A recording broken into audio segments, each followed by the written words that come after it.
How does Best Buy reward certificate works?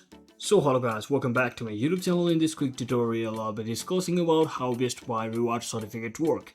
So every time you use your Best Buy credit card or My Best Buy account, you earn points on purchases. So once you hit a threshold or set threshold, usually 250 points, they are automatically converted into $5 reward certificate. As the certificates work like a store credit at Best Buy. You can apply them at checkout online or in-store to lower your total and track your points and available certificates in the Best Buy app or your online account. And certificates usually expire after 60 days, so use them before they are gone. And one pro tip what I can give you is stack your certificates with sales and promotions to maximize your savings. So that is it for today guys. I hope this video was informational. If it was, don't forget to like and subscribe to the channel. See you on the next one.